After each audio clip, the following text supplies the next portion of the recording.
পরের দিন দুপুর টাইপে আমার স্বামী দিয়ে আমার শাওরি হাত পাও বাইধে আমার মেয়ে ছিল, আর মেয়েরে ঘরেতে বের করে দিচ্ছে। আমার তো দরজা নেই ঘরে, মানে আর ওই এলাকায় পাশে যে কেউ আগে আসবে সেরকম লোক নেই।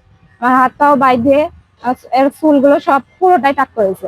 এর আগেও টাক করেছিল, এই সময় চুল হয়েছে, সেই চুল আবার টাক করেছে।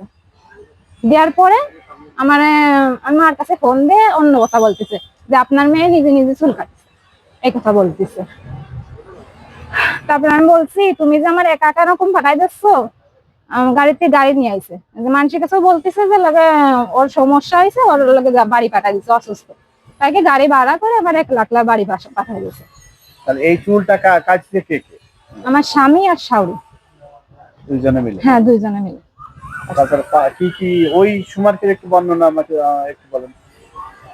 এই সময় আর কি করছি মানে ওই সময়টা যে আপনি যে বললেন যে হাত পা বেঁধে নিয়েছিল, হ্যাঁ ও মারার হুমকি দিয়েছে, মানে একটা মার্ডার করেছিল আমার স্বামী, আমার কাছে এসে বলতেছে আমি একটা অকাম করেছি, এরকম মার্ডার করেছি, এরকম বলেছে কিন্তু আমাদের নিয়ে ওই হুমকি দিয়েছে যে আমি মার্ডার করেছি, তোর মারতে সময় লাগবে না, এরকম দামা যায় যাই হাতের কাছে পায় তাই আমার গলায় ধরে আর ওইসব কথা বলে, এগুলো মারার হুমকি দেয়।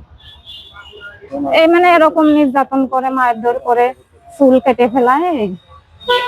আর খাওয়া দাওয়া তো সমস্যা দেয়, এবার নিয়ে যে একটু ওরকম অভিনয় করলো, ভালো অভিনয় করে নিয়ে এখন আমার পুরো জীবন শেষ। যৌতুকের জন্য কি কোনো কিছু চাপ চুপ দেয়? হ্যাঁ যৌতুকের জন্য তো এর আগে করছেই, ওই মোটরসাইকেলের জন্য। আসলে এখন আপনি প্রশাসনের কাছে আসলে কি দাবি করেন, কি মানে বিচারটা কি আসলে মূলত? বিচার এরকম যেন কোনো মেয়ের এরকম না করে, চুল কেটে ফেলাই, এরকম হুমকি দেয়, নিয়ে যে এরকম নির্যাতন অভিনয়, নাটক অভিনয় করে, ভালোবাসার অভিনয় করে নিয়ে যায়। বিয়ে হয়েছে কতদিন? 5 বছর বিয়ে হয়েছে। আপনাদের সন্তান কয়টা? একটা, 4 বছর বয়স। এই যে একটা।